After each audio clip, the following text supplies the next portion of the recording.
Buenas tardes, buenas tardes, buenas tardes.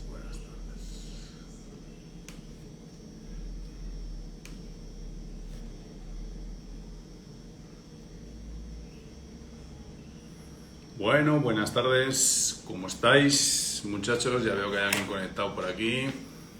Bueno, Nico, ¿qué tal?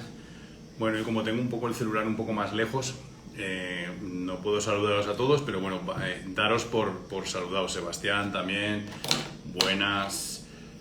Bueno, pues aquí estamos una vez más para hablar de lo que nos gusta, ¿no? Entonces, bueno, bienvenidos todos a esta pequeñita charla que vamos a hacer, donde este café con Alan, ¿no?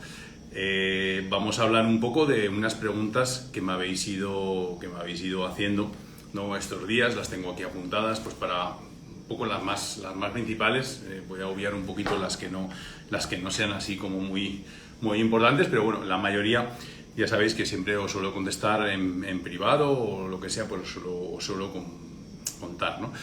Y bueno, bienvenidos a todos, buenas noches o buenas tardes, dependiendo de dónde estéis. Veo que ahí hay gente también ya de Estados Unidos, hay gente de España también. Entonces, bueno, pues vamos a dar por comenzada. Luego sabéis ya que lo dejo grabado en el perfil, entonces ya cualquiera que quiera verlo, pues los podemos coger y lo podemos ver luego cuando quieras, así mismo como repetir, verlo otra vez o bueno, verlo más detenidamente alguna parte, ¿no? Una de las preguntas que más me están haciendo últimamente, y eso sí que coincide con varias personas, es cómo volver a retomar, digamos, la vida deportiva, ¿no? O sea, hemos pasado de una fecha de un diciembre, que aquí, pues prácticamente diciembre es diciembre, ¿no? ¿Cómo volvemos otra vez a retomar la práctica deportiva, ¿no? La mayoría, pues eso, nos encontramos con que hemos retomado otra vez el deporte. Casi todos nos hemos subido a la báscula y hemos visto como que hemos engordado un poquito, algunos más, otros menos, pero vamos a menos, pues eso, cada uno pues 2, 3 kilos, 4, 5 kilos por ahí que he visto en alguno, salvo alguna excepción, por ejemplo, gente que tiene que competir ahora, que sí que ha logrado mantenerse un poco bajo. Pero lo primero es, pues, vamos a hablar de la gente pues normal, ¿no? Que pues se toma diciembre como mes de vacaciones. Ya sabéis que yo no apuesto por un mes de vacaciones ni en recreativo ni en profesional. Siempre tiene que haber un acondicionamiento, o sea, una baja de intensidad, un periodo, digamos, de transición entre una temporada y otra, pero que no hay que dejar el deporte, salvo que seas un profesional de la élite que corra ya World Tour y tal, que entonces pues es una especie pues también de trabajo, ¿no? Entonces, bueno, ¿cómo retomar un poco la vida deportiva, ¿no? Primero lo que hay que ver es un poco qué cambios ha realizado este sedentarismo, este parón, qué cambios ha realizado en nuestro cuerpo, ¿no? Pues lo más normal, o en la mayoría de los casos, pues es un poco el tema del aumento de peso, ¿no? El aumento de peso, ¿cómo nos va a repercutir en la bicicleta? Pues lógicamente el aumento de peso en la bicicleta nos va a repercutir de una manera negativa en que nos va a costar muchísimo más pedalear de lo que nos costaba antes. La relación vatio-kilo, ¿vale? Pues el peso, al ser mayor, pues va a impedir que sea, digamos, una relación favorable. Eso, unido a que esos vatios que estamos moviendo al haber parado un mes, al haber parado más de 15 días, pues lógicamente nos va a bajar un poco también el nivel de batiaje en el umbral, ¿de acuerdo?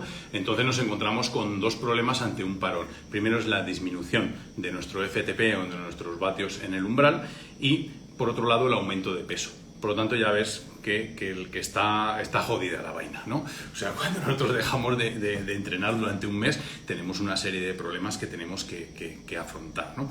¿Cuál es la manera más inteligente, ¿no? No nos podemos poner el primer día, después de un mes parados, no nos podemos poner ahí a dar pedales de una manera alocada, ¿no? Sino que tenemos que empezar con un trabajo suave. ¿Por qué? Primero, porque el trabajo suave nos va a hacer bajar de peso y segundo, porque un trabajo intenso, cuando no estamos realizando una actividad, pues nos puede ocasionar algún problema. Hay que ver que el tema del sobrepeso, muchas veces en caso ya de deportistas adultos, de deportistas ya pues, de edad máster, viene unido pues, con un aumento de colesterol, un aumento de tensión arterial, ¿no? Y eso hay que tenerlo en cuenta que puede ser un problema a la hora de retomar la actividad deportiva. Por lo tanto, lo que hay que hacer es retomar de una manera moderada, de una manera tranquila.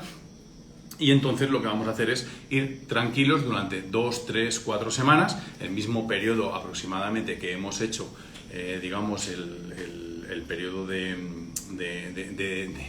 sedentarismo, lograrlo hacer también, pues eso, poco a poco la actividad, en la cual iremos aumentando las horas o los minutos poco a poco de una manera progresiva, ¿no?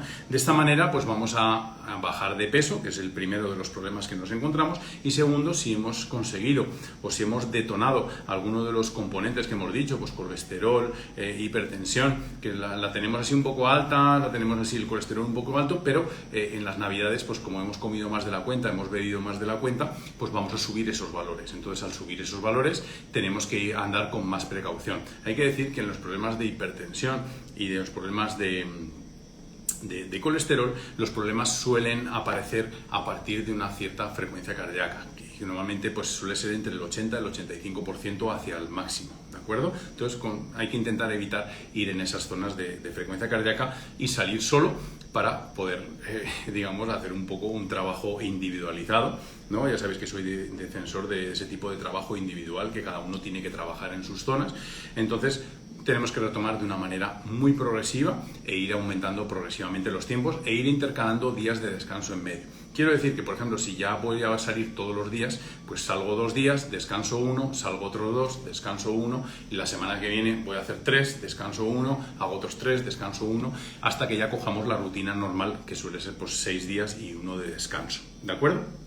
Es un poco la manera que afrontaríamos de una manera inteligente el retomar la actividad física después de un mes y algo de vacaciones. Luego otra pregunta que al hilo de lo que hemos ido publicando, del tema de las pruebas de esfuerzo, es qué requerimientos tiene una prueba de esfuerzo, ¿no? Hay que decir que una prueba de esfuerzo no es, digamos, una competición, ¿no? Es un test, ¿no? Es un test, es una manera, es un análisis, una valoración de cómo estamos en ese momento, ¿no? Entonces, no importa el momento cómo estemos, precisamente es bueno a la hora de comenzar la temporada de hacer un tipo de test, y no hay ningún requerimiento especial, salvo que las 24 horas de antes de la prueba no hagamos ningún esfuerzo máximo, no hagamos ninguna competición, porque entonces sí que los datos, por ejemplo, en el caso de los vatios, no en el caso del pulso, sino en el caso de los vatios, van a salir un poquito alterados, ¿vale? Van a salir por debajo de lo normal debido a la fatiga muscular. Entonces, los requerimientos, no hay ningún requerimiento, salvo que la semana anterior no hayamos hecho, o sea, el día de antes no hayamos hecho un esfuerzo máximo antes de la prueba, ¿no? Después otra pregunta que también me hacéis mucho es decir, bueno, pues es que Garmin parece que se ha convertido en una inteligencia artificial. Para eso os derivo al vídeo que hicimos sobre la inteligencia artificial en el deporte. Entonces, las zonas que aparecen en el Garmin y el VO2 Max que aparece en el Garmin, todo esto, vamos a ver, yo siempre lo digo, hay que cogerlo con pinzas, ¿no? O sea, los datos que aparecen en Garmin es una inteligencia artificial. ¿Cómo funcionan las inteligencias artificiales o cómo funcionan las aplicaciones tal como Polar, Garmin, etcétera, ¿no? ¿Cómo funcionan? Realmente lo que hacen es recopilar, vosotros cuando dais el consentimiento para meteros en una aplicación, ya sea Strava, tal cual, Garmin, Polar, cualquiera, y GPS, con lo que sea, dais un consentimiento de tratamiento de vuestros datos. Vuestros datos son las pulsaciones, los entrenamientos, etcétera, ¿vale? Depende de lo sofisticado que sea el reloj o depende de lo sofisticado que sea el dispositivo, pues tenemos más cosas, hasta datos de sueño, etcétera. ¿Qué hace Garmin o hace Polar con ese tipo? O eso, ¿qué hacen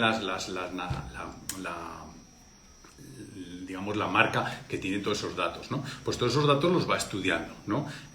Va cogiendo, pues eso, a base de coger datos, los mete todos en una gran base de datos y va seleccionando y decir, mira, pues mira, los que entrenan aquí les baja el pulso, los que más o menos tienen esto y se han hecho una prueba, tienen de VO2 max 45. Entonces se extrapola que una persona de 45 años con una frecuencia cardíaca máxima de tanto y una mínima y una de reposo de tanto tenga este umbral, tenga esta cosa. Entonces lo que hacen es recopilar datos y con eso sacan una media, ¿no? Lo que muchas veces digo en plan de humor, ¿no?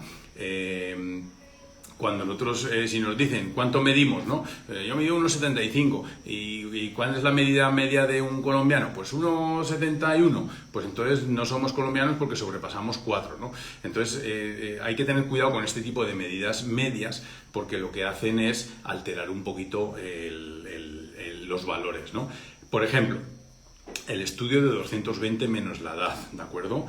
Os invito, no sé si me dará tiempo de poner el enlace debajo, pero si no me lo preguntáis yo os envío el estudio, ¿no? El estudio de 220 menos la edad viene de un estudio hecho con 12 personas. Por lo tanto, lo que la medicina actualmente coge como dogma de fe, que el 220 menos la edad es la pulsación máxima que puede conseguir una persona, está muy sesgada porque es un dato que no se ha hecho realmente con una muestra elevada. Y aún así es una media. Por lo tanto, en una media, si hay una media, por ejemplo, de 220 menos la edad, habrá gente que tenga 230 y habrá gente que tenga pues 190, ¿no? Entonces hay que mirar un poco cuál es la nuestra y de ahí un poco la necesidad o la manera de hacer una prueba de esfuerzo, ¿de acuerdo? Ahí sí que vamos a ver realmente cuáles son nuestros parámetros, porque lo que digo, cuando a la hora de hacer deporte, interfieren muchas cosas, interfiere nuestro peso, primero también, es muy importante, nuestra antropometría, qué nivel de grasa, que todo tenemos, que también cómo interviene el pulmón, qué pulmón tenemos, tiene una curva, digamos que no sea patológica, tiene algún estrechamiento, tienes asma, tienes algún tipo de problema en el pulmón, tienes un pulmón grande, tienes un pulmón pequeño, tienes un pulmón que está bien o está mal. Entonces ahí va a ser la primera restricción que tenemos o digamos, la primera cosa positiva que tenemos, ¿no? Tener un pulmón grande y que funcione de una manera correcta ya nos da que la entrada de oxígeno va a ser mucho mejor que los ciudadanos o los deportistas de la media, ¿de acuerdo? Después también que tenemos... Pues también tenemos el corazón, ¿no? Que tengamos un corazón que sea eficiente, que no tenga ninguna fuga, que no tenga ningún soplo, que no tenga, ningún factor que nos impida que esa sangre que viene con todo el oxígeno que vamos a transportar ahí, que pueda salir hacia el torrente sanguíneo de una manera correcta. Tenemos que tener las tuberías, o sea, las arterias y las venas, la red arterial y venosa la tenemos que tener de una manera, digamos, correcta. O sea, tenemos que tener... digamos, una buena red arterial y venosa y una buena capilarización muscular, ¿no? ¿Eso cómo se consigue? Pues trabajándolo, ¿no? No es lo mismo una persona que trabaja en anaeróbico y siempre va ahí hiperventilando, que esa persona nunca va a entrenar, digamos, valores aeróbicos, aunque queme muchas calorías, y lo que vamos a hacer es, no capilarizar bien el músculo, por lo tanto, el VO2 max y todos estos valores va a depender también de esa capilarización del corazón, del pulmón y de la capilarización del músculo, ¿no? Bueno, también había cómo adelgazar haciendo ciclismo, ¿no? En este caso, por ejemplo, que tenía aquí, me estaba comentando pues, que llevaba como 3 años y que sí, que en un principio pues, había perdido como cerca de 40 kilos, pero que ahora se ha estancado y sigue teniendo esa barriguita cervecera, pero que él se cuida alimentación, que se cuida tal. Entonces, bueno, lo primero es, si nosotros no ejercitamos o si nosotros no entrenamos el consumo de las grasas, no vamos a consumir grasas en nuestro entrenamiento. ¿De acuerdo? Entonces hay una zona que normalmente es el intermedio entre la zona 1 y la zona 2, que es la zona donde nosotros vamos a quemar más grasas, más porcentaje de grasas. Esos son los que tenéis Polar, por ejemplo, que eso Polar lo tiene muy bien marcado. Vamos a ver en nuestro entrenamiento qué porcentaje de la energía ha venido de las grasas y qué porcentaje de la energía ha venido de los carbohidratos o del glucógeno. ¿De acuerdo? Entonces, dependiendo de la intensidad que tengamos, nosotros vamos a hacer, digamos, un tipo de sistema u otro. Entonces, ¿qué pasa? Que cuando tú vas digamos, en un esfuerzo moderado, fuerte y muy fuerte, nosotros no estamos empleando las grasas como combustibles, ¿no? El otro día también hablando con un cliente que vino a hacer una prueba de esfuerzo en tapiz, en cinta, ¿no? En trotadora, cuando me vio hace como 2 meses que se hizo la prueba y me vio en una carrera aquí en la Ciudad Bonita y me dijo, "No, es que he perdido 4 kilos, ¿no?". Claro, ¿por qué? Porque ha reconducido un poco. Espera, voy a apagar esto de aquí, que no quiero que me salgan aquí. Ha reconducido un poco su entrenamiento, y su entrenamiento antes era ir rápido, muy rápido, y ahora de repente va a entrenar más despacio y entonces pone el mecanismo de las grasas en funcionamiento. Y el cuerpo prefiere grasas, ¿no? Y prefiere usar el oxígeno a usar el glucógeno.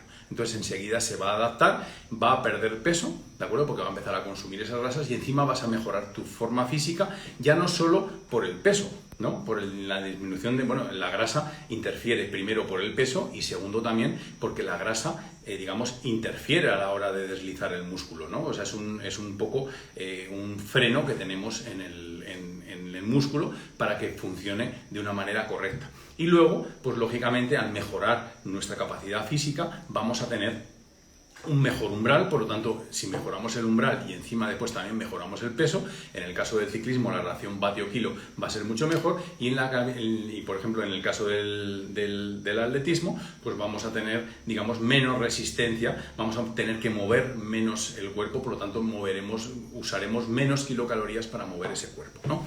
Entonces, ¿cómo adelgazar? Muy fácil, pues entrenando normalmente despacio, ¿no? Si no hay una prueba de esfuerzo, no nos podemos hacer una prueba, pues hay que ir en unas frecuencias cardíacas en las cuales tú puedas llevar una conversación normal como la que estamos teniendo o con la que estoy hablando yo, ¿no? Yo podría hablar tranquilamente y estar haciendo un ejercicio aeróbico mientras estábamos haciendo, ¿de acuerdo? Saludos por ahí. Después hay otro muy curioso, que eso también en mi época, cuando me estuve dedicando a hacer, digamos, temas de cursos de spinning, o sea, soy instructor de spinning, y era un tema que, por ejemplo, en los gimnasios la gente no le gustaba, digamos, no quería hacer spinning porque pensaba que era malo para las rodillas, ¿no? Entonces me preguntaba este chico que hace mal a las rodillas porque estaba pensando en aumentar su tiempo, digamos, en aumentar su tiempo en montar bicicleta, pero que tenía miedo por las rodillas, ¿no? Porque le habían dicho que el ciclismo era malo para las rodillas, ¿no? Entonces, bueno, ahí lo que voy a decir es que, primero, las rodillas depende mucho también de la posición que llevemos, ¿no? Si llevamos una posición demasiado adelantada, demasiado baja, podemos crear una excesiva fricción, ¿no? En el cartílago, y ahí sí que podríamos tener algún tipo de problemas. Pero si nosotros tenemos, digamos,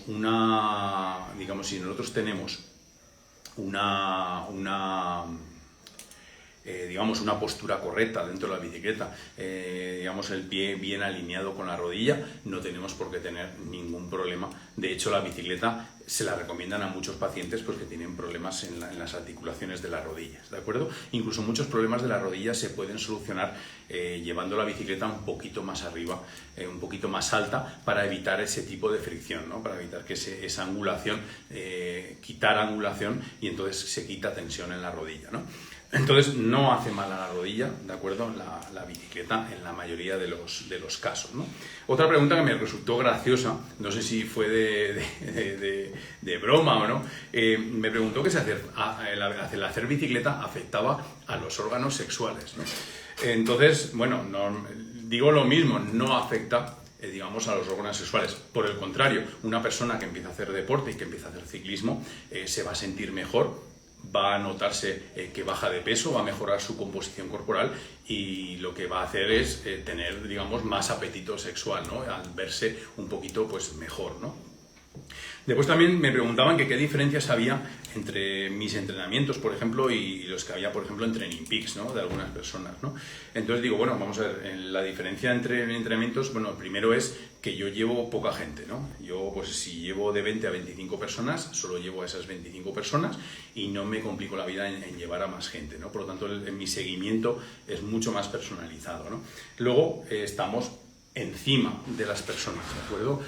Que hay muchos de los que ellos desean, pues que llevan un control diario de la actividad, pues me envían la actividad y yo la vamos corrigiendo, y entonces pues vamos haciendo un poquito la labor de ir aconsejando cómo hacer ese entrenamiento, ¿de acuerdo?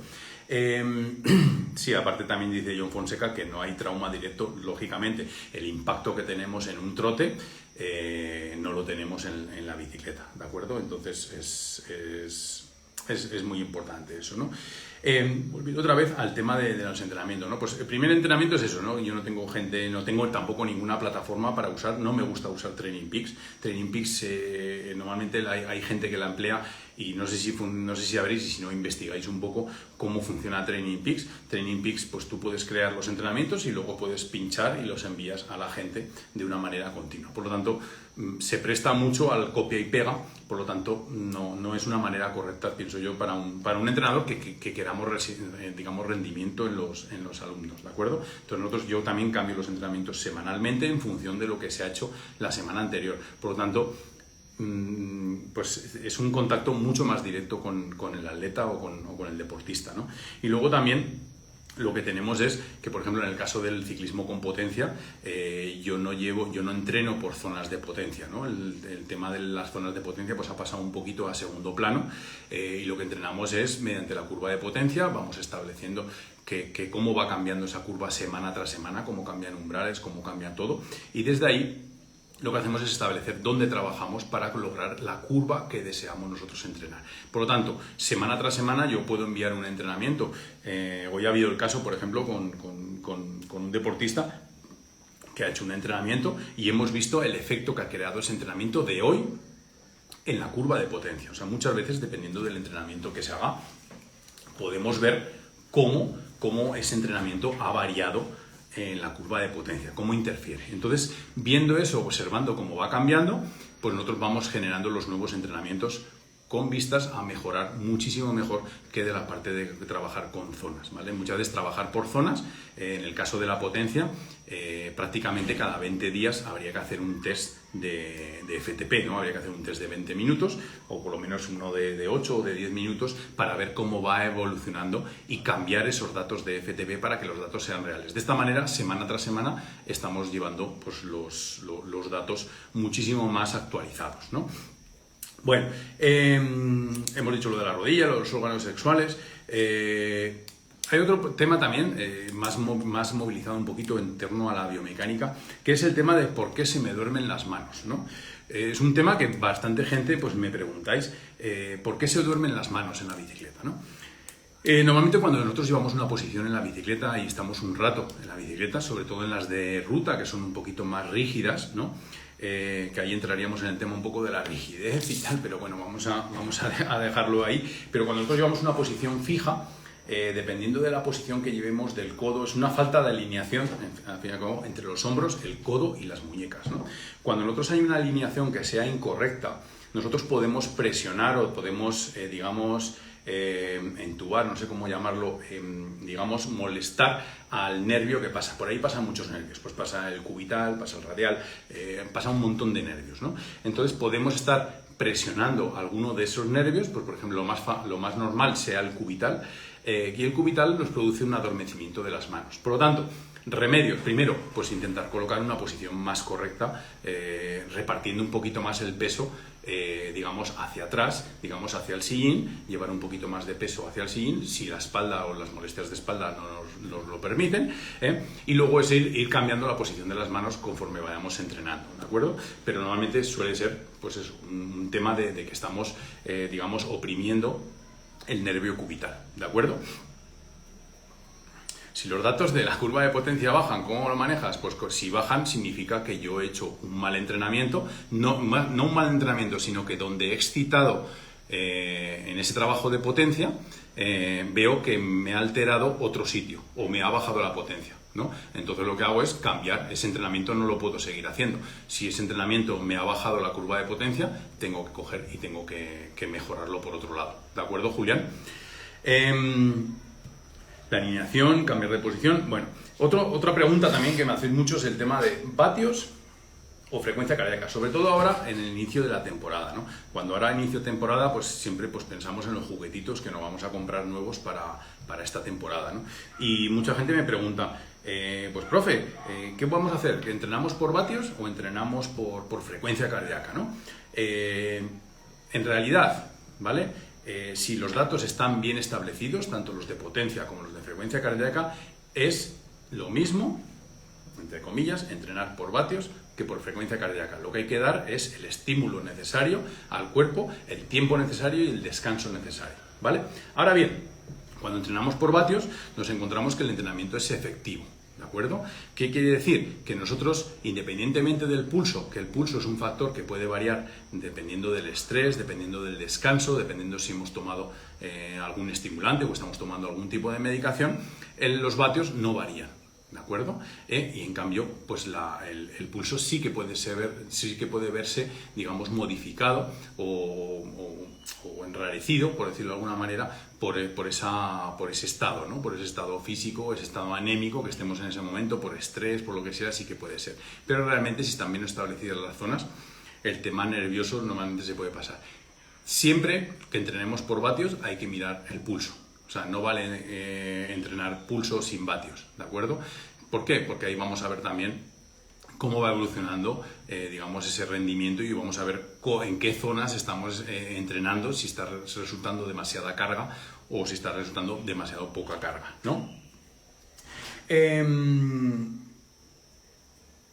Otra cosa que también que está aquí, pero es que esta pregunta, no sé si hay alguna pregunta un poquito más particular, pues la responderé, ¿no? Pero es el tema, ¿cómo se alimenta en carrera? ¿De acuerdo? Entonces, ¿cómo como en una carrera? ¿No? Entonces, yo esa pregunta la voy a aumentar, ¿no? La voy a transformar, ¿no? Es decir, ¿cómo se come cuando estamos encima de la bicicleta o cuando estamos haciendo deporte, ¿no? Hay que decir que dependiendo de la zona de frecuencia cardíaca, por lo tanto, volvemos otra vez que una prueba de esfuerzo va a ser muy indispensable para saber si realmente dónde estamos metabólicamente trabajando, ¿de acuerdo? Entonces, cuando tú estás trabajando el metabolismo de las grasas, digamos, por ejemplo, cuando estamos trabajando en Z1, Z2, en esa franja que es la que perdemos el peso, ¿no? En esa franja entre la Z1 y la Z2, digamos que hay una pulsación intermedia que es la que cambia, donde estamos un poco pues trabajando esa mejora del umbral, pero aparte también estamos trabajando el consumo de grasas, ¿no? Ahí podemos estar entrenando 2, 3 horas, incluso un entrenamiento de 4 horas, no necesitaríamos en un principio comer, ¿de acuerdo? Porque hay muy poco consumo de glucógeno en eso. Se suele comer un poquito pues para ir acostumbrando el cuerpo, pero no sería necesario a priori, o sí que a las 2 horas podríamos estar comiendo pues una pequeña barrita, nunca un gel. Yo pienso que un gel está determinado para ciertas partes de una carrera, de una competición. Una barrita, un fruto seco, un banano, cualquier cosa así, ¿no? Cada 2 horas. Eso sí, cuando nosotros ya vamos en medio de la zona 2 y más que todo en la zona 2 hacia la mitad hacia arriba, ya estamos empezando a gastar más glucógeno. ¿De acuerdo? Ya empieza un poquito el sistema glucolíptico a trabajar un poquito más. Por lo tanto, como estamos trabajando un poquito más el sistema glucolíptico, necesitamos glucógeno, ¿de acuerdo? ¿Y de dónde sale? Pues de los carbohidratos, ¿no? Entonces, ¿qué tenemos que hacer? Pues comer con un poquito más de frecuencia. Pues cada hora, por ejemplo, si vamos entre Z2 media, Z2 alta, pues cada hora pues estar comiendo un poquito pues lo mismo, ¿no? Pues un medio banano, un bocadillo, tal, ¿vale? De tal manera que también lo que estemos usando en los entrenamientos, luego también en la competición lo estemos usando, ¿de acuerdo? No vale en el entrenamiento comer banano y luego en la competición estar comiendo las barritas especiales de la marca X, ¿de acuerdo? Tenemos que acostumbrar a lo que normalmente vamos a comer en competición, vamos a hacerlo, ¿no? Y después también pues el tema de la bebida, que luego lo hablaremos, ¿no? Luego, cuando vamos en Z3, ¿no? Cuando vamos en Z3 Z3 es una zona de potencia aeróbica, digamos que siempre va a predominar el uso del oxígeno, o sea, la energía que viene a través de la fosforilación oxidativa va a ser la oxidación, digamos, del oxígeno, ¿no? O sea, de las grasas y de los lípidos. Vamos a coger y vamos a a darle, digamos, esa energía, pero está ya muy próxima a la zona, digamos, de glucógeno, al umbral anaeróbico, ¿no? Esa zona por debajo del umbral hay ya bastante glucógeno que viene de la vía anaeróbica, entonces, por lo tanto, ahí tenemos que aumentar, o sea, tenemos que disminuir nuestro tiempo, ¿no? Porque estamos gastando más glucógeno, ¿no? El problema que hay es que nos venga una pálida, ¿de acuerdo? Que estemos consumiendo tanto glucógeno que luego una pálida. Y eso, por ejemplo, lo que dices tú del ayuno, ¿no? Cuando nosotros estamos haciendo un ayuno y salimos a entrenar a lo mejor con 12 horas, digamos, sin haber ingerido ningún tipo de alimento, nuestro nivel de glucógeno no está al 100%, ¿no? Y hasta incluso suponiendo que estuviese en un 100%, nosotros vamos a ir bajando ese glucógeno y entonces hay que rellenarlo de alguna manera, ¿de acuerdo? Entonces, cuando nosotros ya hemos gastado, por ejemplo, cuando estamos en Z3, pues cada 50 minutos sería, 45 o 50 minutos sería conveniente hacer una ingesta de carbohidrato, ¿de acuerdo? Sundar, ¿de acuerdo? Es un poco Entonces, ¿es beneficioso el ayuno? Depende del tipo de trabajo. Por ejemplo, trabajar en ayunas 1 hora en Z1, ¿de acuerdo? O sea, eso es muy beneficioso. ¿De acuerdo? Es una parte de un entrenamiento que se realiza y es muy beneficioso. Ahora sí, entrenar series en ayuno, no. ¿De acuerdo? Yo no lo aconsejo. Habrá gente pues, que diga que le vaya bien, pero yo no lo aconsejo. ¿De acuerdo? Luego ya en Z4, ¿no? Cuando sobrepasamos el umbral, ya lo que predomina es el uso del glucógeno. ¿De acuerdo? Saludos, loco. Es el empleo del glucógeno. Entonces, cuando ya predomina el uso del glucógeno, el glucógeno se gasta rápido, ¿vale? Es una vía anaeróbica. ¿Anaeróbica qué significa? Digamos que ya no funciona la mayoría con el uso del oxígeno, sino que estamos ya cogiendo un poco con el uso del glucógeno. Ya no estamos usando el oxígeno, sino que estamos usando el glucógeno. Entonces, ¿qué sucede ahí? Que tenemos que comer aproximadamente cada 30 minutos. ¿Vale? Cada 30 minutos lo que hemos comentado antes, ¿no? Si normalmente comemos banano, pues en una carrera vamos a tener que llevar banano. Si nosotros normalmente en la carrera pues comemos una barrita de muesli, una barrita de cereales, pues seguiremos comiendo esa barrita de cereales, ¿de acuerdo? Pero siempre comer lo mismo que vamos a emplear en la carrera.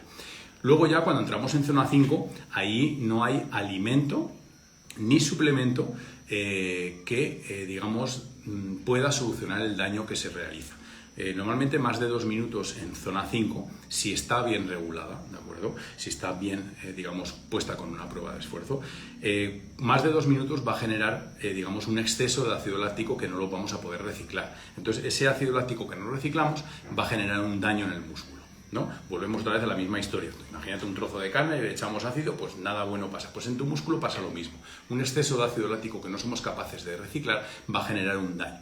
Un daño que a partir de 2 minutos va a ser irreparable. Entonces, ni con el otro día, ¿con qué estábamos hablando? Con magnesio, con sales, con bicarbonato, no, es que disuelve, no disuelve nada. O sea, realmente el daño que estamos efectuando ahí es un daño que vamos a crear y que no tenemos ninguna escapatoria. Ese daño lo va a crear, que vamos a bajar nuestro FTP durante la prueba, durante la carrera. Y eso después lo que va a ocasionar es que cada vez seamos capaces de mover menos vatios, por lo tanto, calambres, ¿de acuerdo? Antes hemos dicho que lo que provocaba era una pálida y ahora lo que está provocando son calambres, ¿vale?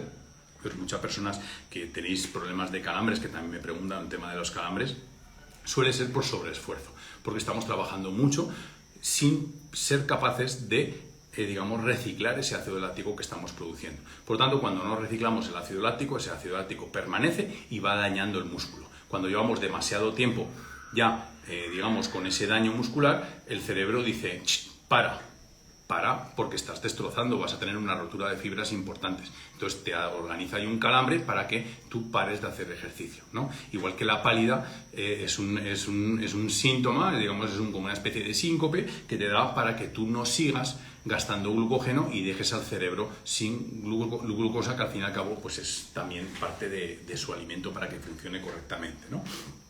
Entonces, pues ya dicho esto, lo que importa son los tiempos, digamos, que empleamos. ¿Cuándo empleamos un gel, ¿no? Que es la pregunta, ¿no? Un gel, primero, antes de utilizarlo, lo tenemos que usar en algún entrenamiento, ¿de acuerdo? En algún entrenamiento que tengamos, vamos a usar ese gel para ver cómo nos sienta, ¿vale? Y siempre hay que tener en cuenta que cuando tomamos un gel hay que tomar más cantidad de líquido, más cantidad de agua.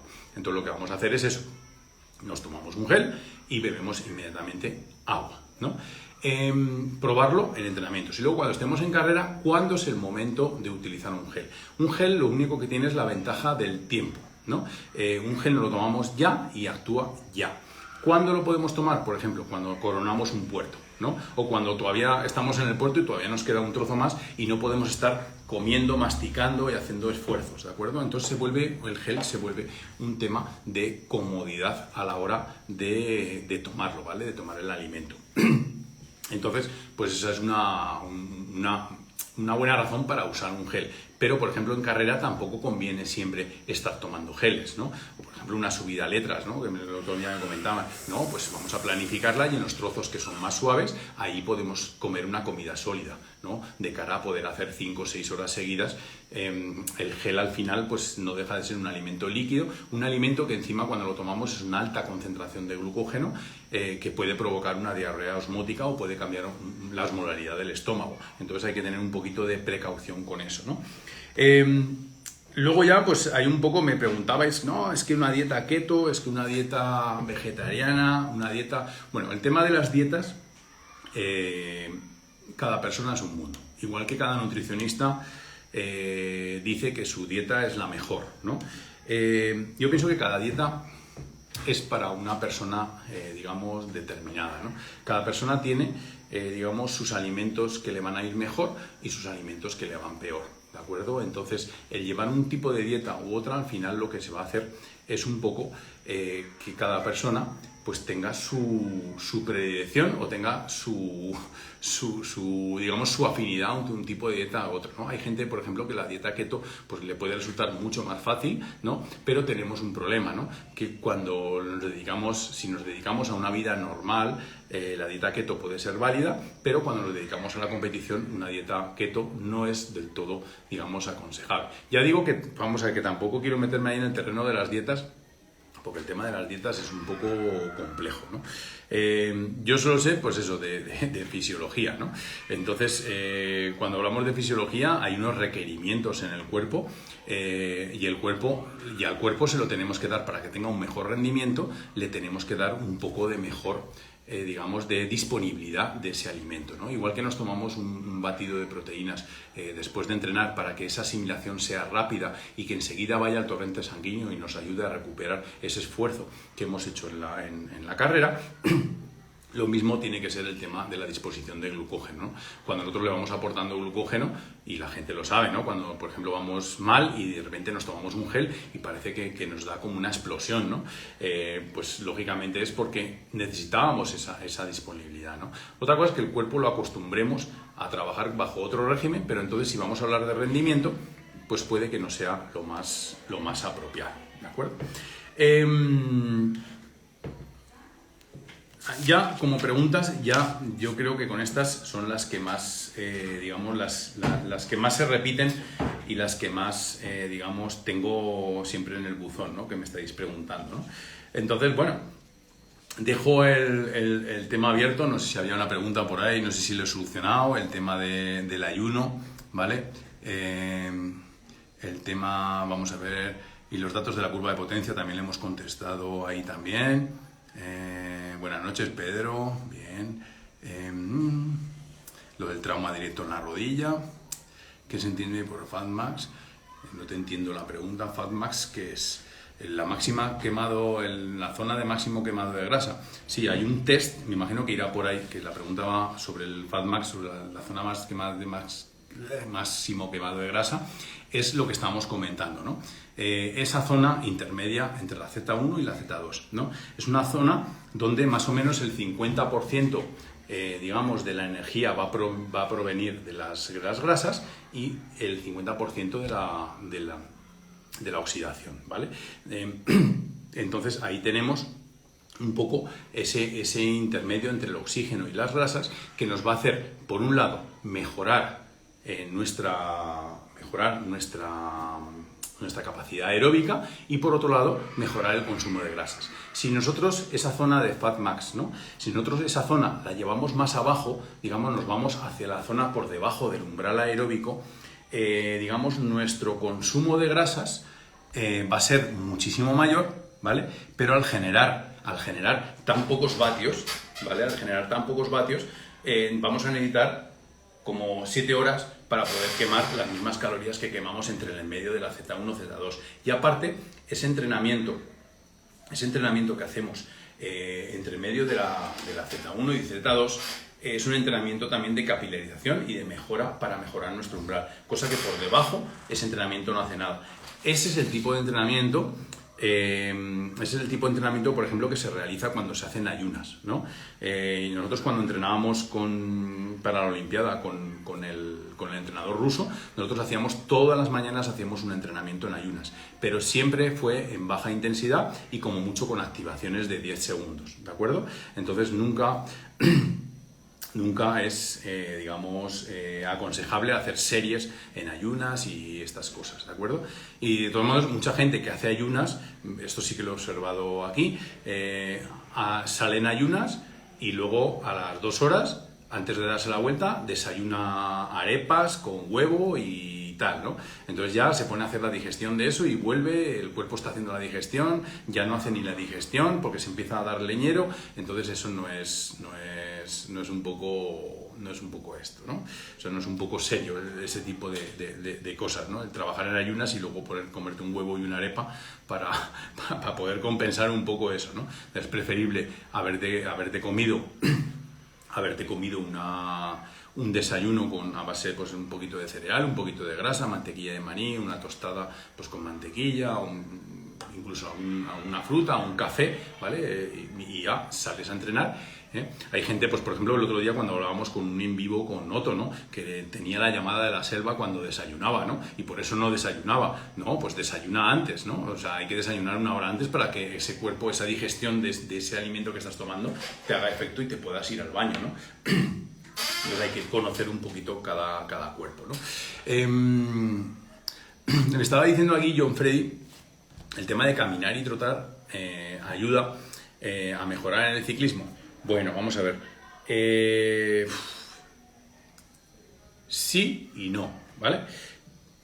Para una persona normal, ciclo deportista, ciclo recreativo, sí que le puede ayudar el tema del trote para mejorar su condición física, ¿de acuerdo? Mejorar la condición física.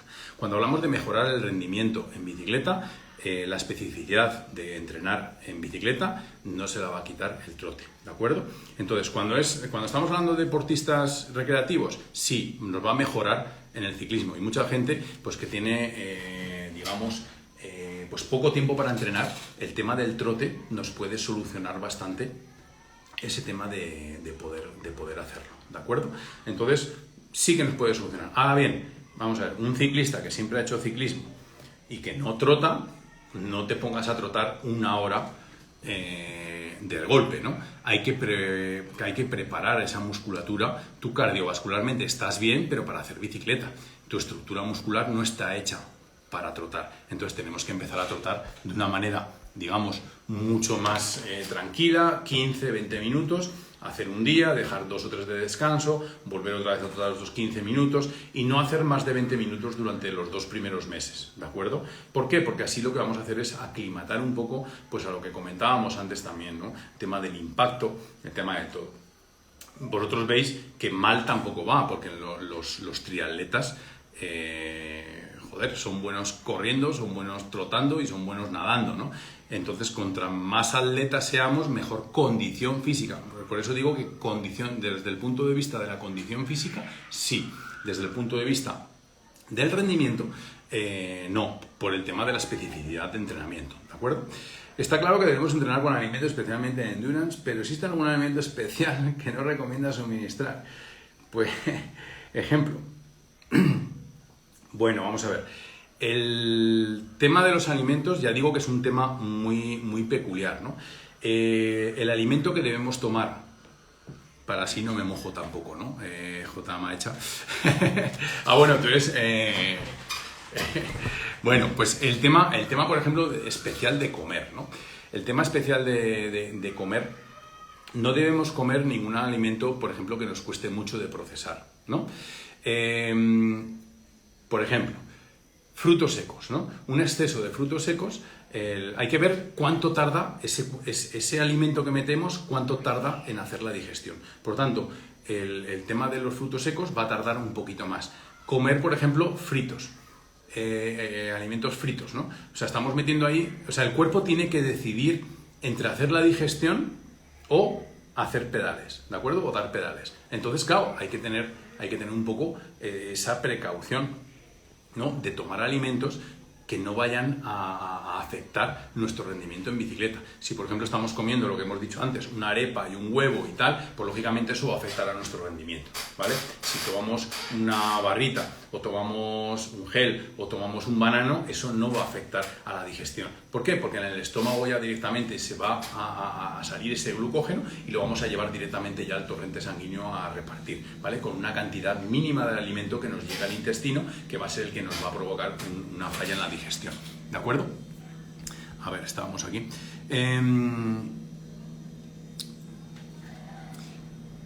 Después, depende de la persona, hay temas también, y hay temas ahí que discutiríamos todos los días, que es el tema que yo tampoco lo tengo muy claro, o sea, yo investigo mucho sobre ese tema en mí y leo mucho estudios que están saliendo y todo, es el tema de alimentos con mucho azúcar, ¿no? El tema de aportar demasiada azúcar al cuerpo nos va a provocar también, digamos, una osmolaridad, o sea, vamos a cambiar la osmolaridad del estómago, ¿no? Entonces sí que nos puede provocar un problema estomacal, ¿vale? Una diarrea osmótica, el exceso de glucógeno dentro del estómago, ¿de acuerdo?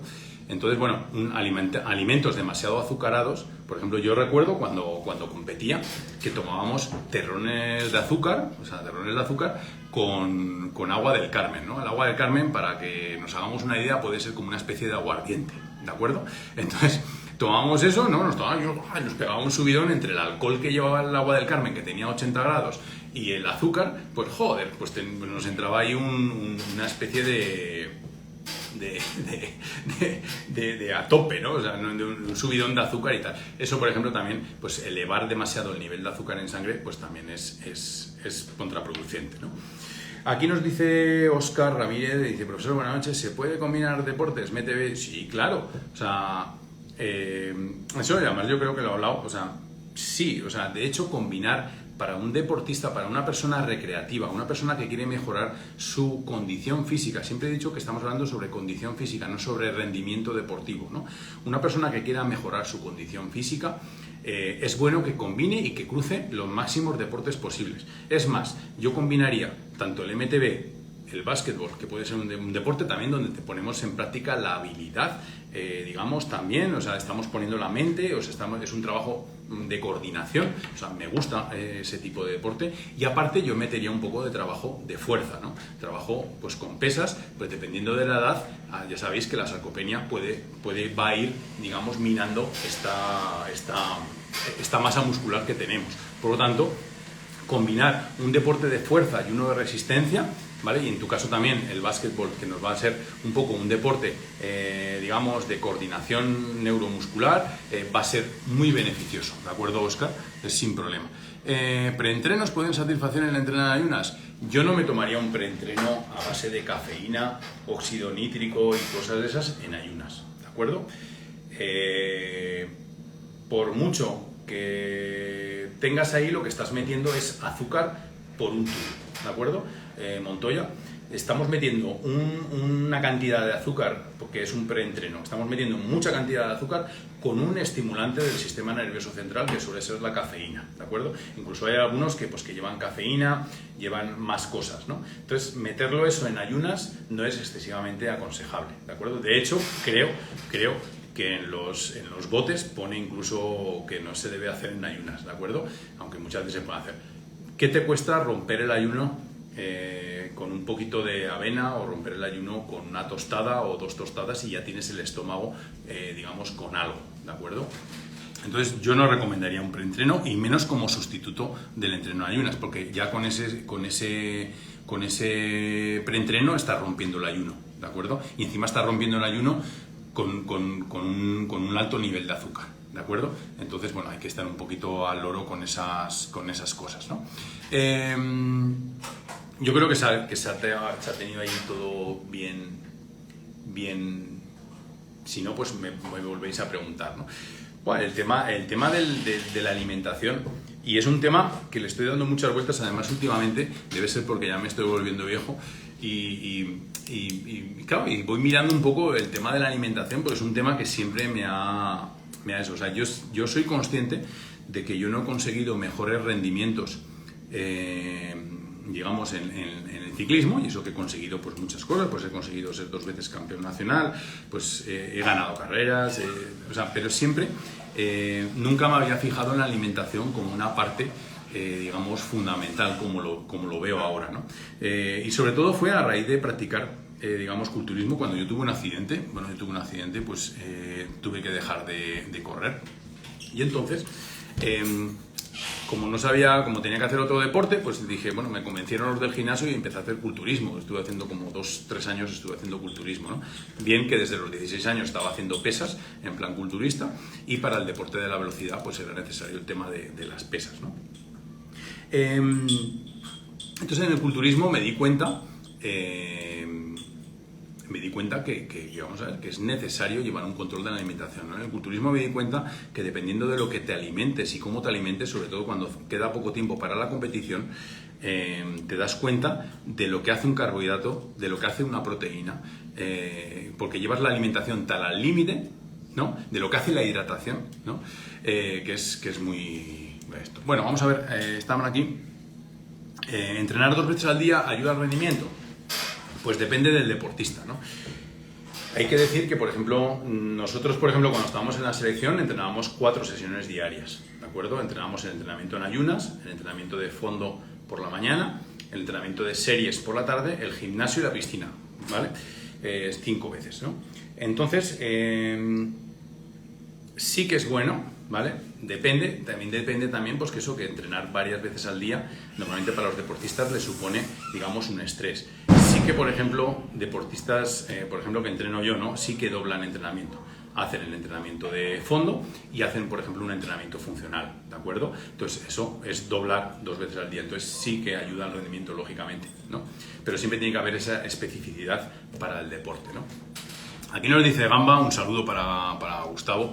¿Con qué periodización se debe realizar la prueba de esfuerzo y si está en un plan de entrenamiento? Bueno, pues depende de... Primero, yo diría que también depende de la plata, ¿no? Pero independientemente de que no dependamos de la plata, ¿no? ¿Cuándo debemos hacer una prueba de esfuerzo? Primero, a principio de temporada la deberíamos de hacer, y luego cada vez, digamos, cada 2-3 meses deberíamos estar repitiendo solo lo que es la prueba de esfuerzo. No hace falta hacer la valoración completa, sino la prueba de esfuerzo. Entonces, en la prueba de esfuerzo vamos a ver cómo están variando esos umbrales, cómo estamos mejorando nuestro sistema de producción de energía en el cuerpo, ¿de acuerdo? Entonces, 2-3 meses sería lo que normalmente se hace, por ejemplo, la gente que compite, ¿no? O sea, la gente que compite a nivel profesional y a nivel élite, normalmente 2-3 meses es lo que viene a repetir la prueba, ¿no? 4 sesiones, ahí va, ya estamos aquí con Óscar. Óscar, ya no son 2 sesiones, sino que 4 sesiones en el ciclo. Eso pueden dar resultado positivo para mejorar la condición física. Todo depende de la intensidad de lo que hagamos en esas sesiones, ¿de acuerdo? Por ejemplo, voy a poner un ejemplo hablando antes de lo que estábamos hablando, ¿no? Antes, cuando estábamos en la selección, hacíamos un entrenamiento en ayunas por la mañana, en el cual hacíamos 1 hora de deporte de muy baja intensidad. Hacíamos 1 hora de bicicleta de muy baja intensidad. ¿Con eso qué hacíamos? Mejorar el sistema, digamos, de funcionamiento de las grasas, ¿no? Luego hacíamos ese entrenamiento en ayunas. Luego hacíamos un entrenamiento de fondo, ¿vale? Un fondo a velocidad moderada, un Z1, Z2, ¿vale? Durante 2-3 horas, ¿vale? Hay que decir que éramos velocistas. Luego por la tarde hacíamos un entrenamiento de velocidad, donde ahí incorporábamos las sesiones de entrenamiento, tanto las series cortas, las series de arrancada, las series neuromusculares, como series un poquito en Z4, que serían series de 5 minutos, de 6 minutos, 10 minutos, ¿vale? Se iban incorporando ahí ese tipo de sesiones, ¿no? Y luego, pues, empleábamos el gimnasio, pues, para mejorar, digamos, nuestra potencia. Y luego, la piscina, lo que estábamos haciendo es piscina por la noche, para que la natación nos valiese como regenerativo para poder entrenar más al día siguiente, ¿vale? Son métodos rusos de entrenamiento, ¿vale? Pero esas 4 o 5 sesiones tienen que ser cada una con una finalidad independiente. Quiere decir que si hacemos 4 sesiones de fondo, mal. Si hacemos 4 sesiones de velocidad, mal. Porque el cuerpo también necesita recuperar. Cuando nosotros hacemos un esfuerzo, necesitamos recuperar ese esfuerzo. Muchas veces, un entrenamiento, por ejemplo, de intensidad, digamos, fuerte, por ejemplo, un entrenamiento de series de 1 minuto, necesitamos a lo mejor 4 o 5 días para poder recuperar al 100% y para que después la curva de supercompensación la podamos enganchar para arriba para poder mejorar. ¿De acuerdo? ¿Qué es mejor? Ahí va, ahora estamos con los cambios. ¿Qué es mejor? 2 horas en la mañana y 1 hora en la mañana y 1 en la tarde. Desde luego, si tienes poco tiempo, 2 horas, contra más podamos hacer. Es que también depende del objetivo, ¿no? Si nosotros vamos a correr una carrera, digamos, de 3, 4, 5 horas, es mejor entrenar 2 horas que no una por la mañana y otra por la tarde. Pero muchas veces, por falta de tiempo, tenemos que adaptar nuestro entrenamiento al horario disponible. Por lo tanto, muchas veces a lo mejor un entrenamiento en ayunas de 1 hora antes de ir a trabajar y luego el entrenamiento por la tarde de series puede ser muy válido, ¿vale? Lo que estábamos comentando antes. Diferentes tipos de entrenamiento. ¿De acuerdo, John Freddy? Jairo por aquí nos dice ¿cómo reorganizar las zonas cuando se siente que vamos fuera de zona? Pues no queda otra que haciendo una prueba de esfuerzo. La prueba de esfuerzo es la única, y ahí ya digo, ni una prueba de 20 minutos, ni un test de no sé qué, ni un Conconi, no, o sea, la que nos va a dar las zonas reales va a ser una prueba de esfuerzo de análisis de gases, ¿de acuerdo? Y como si no tienes análisis de gases, pues una de lactato.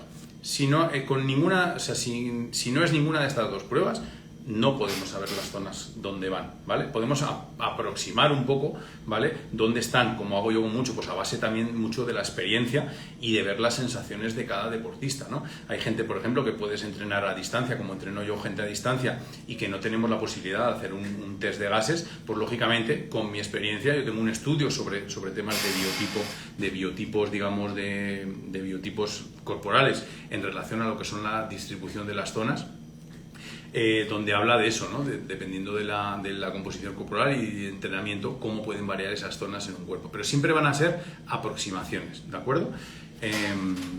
Bien, Jairo. Saludos. ¿El umbral de fuerza se puede aumentar con el transcurso del entrenamiento? No, hombre, claro, lógicamente. O sea, esto, Alex, es muy fácil. Hay 2 tipos de zonas, ¿no? Las zonas aeróbicas, que son las zonas por debajo del umbral, y las zonas anaeróbicas por encima del umbral. Cuando tú entrenas fondo, ¿vale? Cuando tú entrenas base, cuando tú entrenas en la parte de abajo, lo que hacemos es empujar el umbral hacia arriba. Por lo tanto, cada vez vamos a ser capaces o de correr más o de mover más vatios.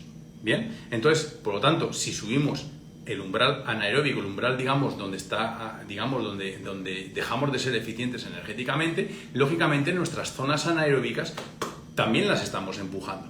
Por lo tanto, un trabajo, por ejemplo, para un velocista, lo que estábamos hablando antes del ejemplo de la selección, ¿no? O sea, nosotros hacíamos trabajos de fondo, ¿no? Hacíamos 22.000 kilómetros al año. Ese tipo de trabajo de fondo, lo que estamos haciendo es aumentar nuestra base aeróbica, primero para que suba nuestro umbral y segundo para que seamos capaces de hacer más series, ¿de acuerdo? Entonces, nuestro trabajo, digamos, muchas veces el entrenar abajo. Y esto, si hay alguno, por favor, que lo corrobore de alguno de mis deportistas que tengo ahí, que lo diga, ¿no? Trabajando despacio se va más rápido, ¿de acuerdo? Eso es, y se mejora todo lo de arriba. ¿Bien? Bueno, sesiones de umbral anaeróbico, ¿cuántas recomiendas para un microciclo? Joder, macho, qué pregunta, ¿no? Con 260 vatios en 20 minutos de curva de potencia. Bueno, sesiones de umbral anaeróbico. Todo va a depender de la evolución que tengamos anteriormente, ¿no? Si nosotros, por ejemplo, depende de las cantidades de veces que estemos entrenando ese tipo de trabajo, ¿de acuerdo? Entonces, para mejorar el umbral anaeróbico tenemos que estar trabajando en una zona por debajo de umbral por un lado, ¿de acuerdo? Y por el otro lado son trabajos por encima de umbral, ¿no? Más aparte la base. La base, como estaba comentando, contra más base hagamos, más series, digamos, por encima de umbral podemos hacer, ¿de acuerdo? Entonces, dependiendo de lo que estemos haciendo ahora, vamos a ir aumentando progresivamente, ¿vale? Pues series por encima de 260 vatios, pues estamos en torno a de los 5 a los 10 minutos, pues podemos estar trabajando ahí en ese tipo de trabajo, ¿de acuerdo? Pero dependerá cuántas series hacemos, pues dependiendo de lo que estemos haciendo hasta ahora, ¿no? Siempre se trata pues, de ir viendo cómo va evolucionando ese deportista. Entonces, no es el resultado, digamos, no son los 260 vatios lo que determina la cantidad de series que hacemos, sino el trabajo de base, por un lado, y la evolución de la temporada como la tengamos, ¿no? Y después las sesiones de umbral anaeróbico vamos a verlas cómo las hacemos, ¿no? Y en qué parte de la temporada, ¿no? Pero normalmente unas sesiones de umbral anaeróbico, como mínimo, vamos a necesitar 2-3 días de descanso entre una sesión y otra. Esas, por ejemplo, cuando estemos ya en periodo competitivo, eso significa que podemos hacer 2 sesiones a las semanas de trabajo anaeróbico intenso. ¿De acuerdo? Ya te digo, depende un poquito del... Siendo el énfasis del mesociclo mejorar el umbral. Pues es que realmente los mesociclos son todos para mejorar el umbral, salvo el mesociclo de transformación, o sea, el mesociclo ya te lo diré, de transición, ¿de acuerdo? Cuando tenemos de una temporada a otra, es el único que va a bajar el umbral. En el resto vamos a tender siempre a subir el umbral. ¿Por qué? Porque si no lo subimos con el trabajo de base, lo vamos a subir con el trabajo intenso. El trabajo intenso lo que va a hacer es subirlo de manera momentánea y temporal, y el trabajo de base lo que va a hacer es subirlo de manera constante y consistente. ¿Bien? ¿Modelo polarizado? ¿Lo uso? Sí que lo uso, dependiendo del deportista, ¿vale? Actualmente creo que tengo un deportista solo que está usando el método polarizado. Me gusta, vamos a ver, es un sistema que me gusta, pero también no sirve para todo el mundo, ¿no? Hay que ver también las cargas que metemos y todo, ¿no? Tu ejemplo, porque hacían al fondo a la tarde, ¿no debería ser al contrario por el tema de... No, pues no, en ese momento los hacíamos así, ¿no?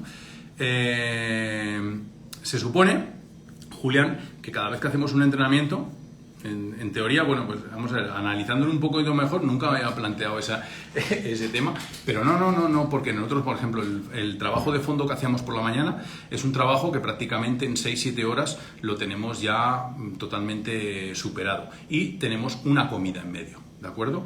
Y éramos atletas de élite, ¿de acuerdo? Entonces, está bien estructurado de una manera o de otra, o sea, en cualquiera de las dos maneras podría ser normalmente aceptable, ¿de acuerdo? No va a afectar, lógicamente en una persona, digamos, en un recreativo, sí, Julián, en una persona recreativa lógicamente hay que intentar buscar no sobrecargar el sistema, pero una persona recreativa no va a hacer una doble sesión de entrenamiento, ¿de acuerdo? Entonces, en atletas de élite sí. Suplantar de entreno plantea algún tipo de guía alimenticia por suplementar de entrenamiento. No entiendo muy bien, Alex, esa pregunta, pero lo que hemos comentado al principio del vídeo, ¿no? Si nosotros entrenamos en una zona donde vamos a mejorar nuestro consumo de grasa, vamos a quemar más grasa, ¿vale? Si nosotros trabajamos en una zona de glucógeno, lo único que vamos a hacer es quemar comida. Y cuando lleguemos después del entrenamiento, lo que vamos a tener es hambre porque hemos desgastado muchísima comida. Y encima tenemos que hacer un trabajo extra para recuperar nuestra condición muscular. Y esa recuperación muscular necesita también de energía. ¿De dónde sacamos la energía? Pues de los carbohidratos. Entonces, claro, que vamos a tener hambre. ¿De acuerdo? Entonces es todo una circunferencia, ¿no? Un pez que se muerde la cola, ¿no? ¿En una sola sesión se puede entrenar fuerza en el gym y hacer transferencia? Sí, yo de hecho, la gente que entrena funcional conmigo se trabaja en una misma sesión, los trabajos funcionales y la bicicleta, ¿de acuerdo? Y aunque luego también podamos hacer una sesión aparte de entrenamiento en bicicleta, ¿no? Hoy, ¿cuántas preguntas de transferencia puede ser con intervalos de velocidad, anaeróbico o salir a rodar? Yo normalmente la transferencia la hago con recuperación, ¿no? Sobre todo cuando no es un ejercicio igual que el que hacemos, ¿no? Quiero decir que, por ejemplo, si nosotros hacemos un ejercicio de intensidad en el funcional, lo que vamos a hacer es hacer la recuperación en la bicicleta, ¿de acuerdo? Y de esta manera vamos a conseguir esa transferencia así. Lo que no podemos hacer es, digamos, entrenar despacio las pesas, por lo tanto no van a producir ningún tipo de adaptación, y entrenar fuerte la bicicleta. Para eso tenemos las series normales de bicicleta, ¿ok? Como entrenador, ¿y cómo recomienda planificar por macrociclos, mesociclos o microciclos? Bueno, la planificación es un tema bastante complejo, ¿de acuerdo? Como para explicarlo ahora en 5 minutos, ¿no? Cada persona es un mundo y cada persona evoluciona de una manera diferente, ¿no? Hay personas, y cada día lo veo, y a raíz de la pandemia ha sido donde me he planteado muchos de los sistemas que estoy llevando ahora, ¿no? Hay personas que funcionan, digamos, normalmente vamos a ver, el macrociclo hay que planificarlo cuando hacemos la entrevista con el deportista, ¿no? ¿Qué objetivos tiene? Y más o menos cómo vamos a dividir la temporada, ¿no? En base a los objetivos A y los objetivos B que tiene. Por lo tanto, hay que planificar el macrociclo o planificar la temporada en función de los objetivos. Luego, los mesociclos van a ir un poco en función de cómo ese atleta o cómo ese deportista va asimilando los trabajos, ¿de acuerdo? Hay muchas veces que ni sistemas ATR, ni sistemas 3-1, ni 2-1, lo que hacemos es ir aumentando la carga hasta que el deportista nota ese agotamiento, ¿no? Entonces, eso pueden ser 5 semanas, pueden ser una, por lo tanto, se adapta. Ese mesociclo, ¿vale? Lo vamos a ir adaptando un poco en función de cada deportista, ¿de acuerdo? Y luego los microciclos son, digamos, las semanas que estamos haciendo, ¿no? Cada semana, pues va un poco en función de lo que comento, ¿no? Cada semana tenemos que ver el trabajo de la semana anterior y reconstruir ese entrenamiento en base al trabajo efectuado, ¿no? En base al efectuado y a la sensación que tiene el atleta, ¿no? Si el atleta está fatigado, si el atleta está alto de pulso, si el atleta está nervioso y está tal, pues claro, lógicamente pues hay que preparar un microciclo pues, de compensación, un microciclo de descanso para luego volver otra vez a adaptar y volver a subir. Por lo tanto, la pregunta, macrociclos, mesociclos, microciclos, siempre, ¿no? Pero la distribución clásica, no. O sea, la distribución tiene que ir acorde con cada atleta. Cada atleta va a tener su temporada. Hay temporadas, por ejemplo, ahora nos hemos encontrado con temporadas de 1,5 años seguido de entrenamiento, ¿vale? Un macrociclo de 1,5 años, ¿no? Los mesociclos, pues pese a que el nombre puede hacer mes, ¿no? Pues vamos a verlo como un enlace, ¿no? De cómo va ese atleta asimilando los entrenamientos. Y los microciclos son las semanas, ¿no? Los trabajos semanales, que es la periodicidad con la cual se cambia el entrenamiento. Bien, bueno chicos, son ya las 19:37, es una conversación súper animada, veo que estáis súper animados. No sé si he respondido un poco a las preguntas que estaba comentando ahí antes, pero en fin, lo que se basa muchas veces el entrenamiento es en la individualidad del entrenamiento, ¿no? Así cerrando un poco, ¿no? Un plan de entrenamiento tiene que ser personalizado. Lo que me vale a mí no le vale a Felipe ni le vale a Juan, ¿no? ¿Por qué? Porque yo soy una persona, tengo mi edad, tengo mi estatura, tengo mi peso, tengo mi nivel de entrenamiento adquirido, tengo mi base, tengo tal, entonces cada persona es diferente. Por lo tanto, cada persona tiene que ir en arreglo a su estado físico y sobre todo a su estado anterior, ¿de acuerdo? Yo lo primero que hago cuando tengo un deportista nuevo es ver qué ha hecho en sus últimos meses, ¿no? Incluso puedo hurgar más y puedo hurgar en el último año, ¿no? Cómo ha entrenado, ¿no? No por ver cómo ha entrenado ni copiar sistemas ni nada, ¿no? Yo tengo mi sistema, ¿no? Entonces, es ver cómo ese deportista está llevando las cargas, ¿no? Hasta cuánto aguanta, cuántos TSS a la semana puede aguantar o ha aguantado ese deportista, ¿no? Entonces, claro, lo que hay que hacer es un estudio de cómo esa persona va entrenando. Y muchas veces, pues, lo que hablamos, ¿no? Antes, igual, pues, deportistas, por ejemplo, que llevo ya durante más de un año, pues, 2 temporadas, 3 temporadas, pues muchas veces tenemos que ver cómo podemos sacarle más rendimiento, ¿no? Y en ese caso, pues tenemos muchos sistemas. Tenemos sistemas como el entrenamiento polarizado, podemos doblar entrenamientos, podemos hacer un montón de cosas porque actualmente hay muchos estudios. Lógicamente, el mirar esos estudios y el aplicarlo en deportistas es labor de cada uno, ¿no? Lo fácil es coger un macrociclo básico que sales, por ejemplo, de la universidad y te lo han dado, pues ese es el que vale para todo el mundo, ¿no? Que es lo que hacen en Training Peaks, ¿no? Realmente lo que hacen en Training Peaks es copiar y pegar, y el mismo entrenamiento que me vale para mí, pues le vale para este, para el otro, para el de la moto, ¿de acuerdo? Entonces eso no, o sea, eso no es, ¿no? A mí me preocupa que mi deportista tenga rendimiento, ¿no? Que note un antes y un después, después de estar conmigo, ¿de acuerdo? Y que luego me echen falta, ¿no? Cuando se vaya a entrenar con otra persona me echen falta, ¿no? Entonces, bueno, pues esa es un poco la filosofía, ¿no? que llevo, ¿no? Que no todo el mundo tiene que ir por el mismo rasero, ni tiene que ir por el mismo sistema, sino que cada persona hay que investigar un poco cuáles son. Es que, claro, los recreativos, lógicamente, andamos con el tema tiempo.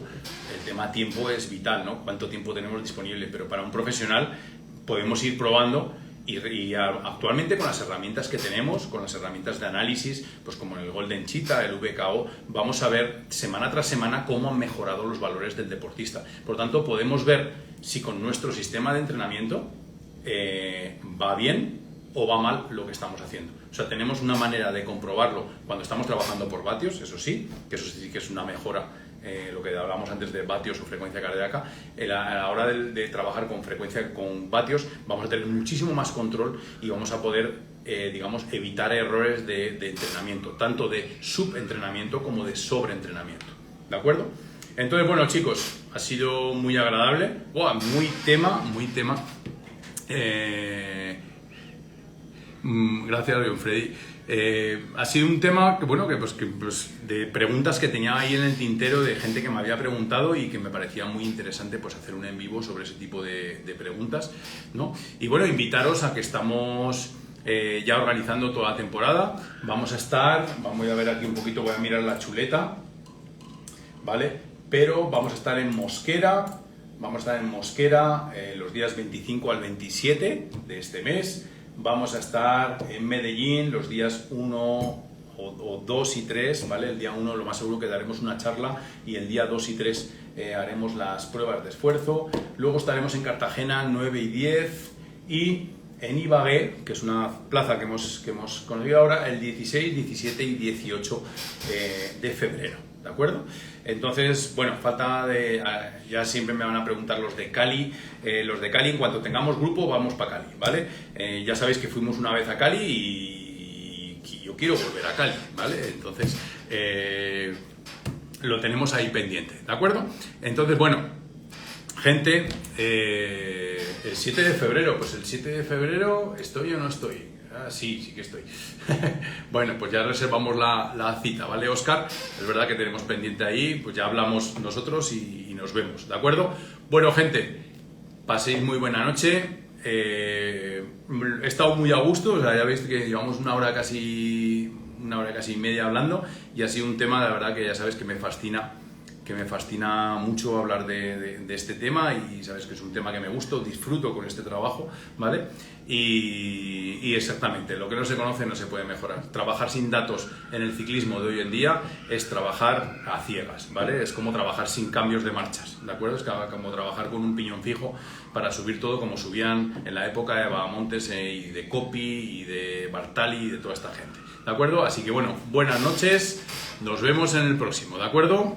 Chao.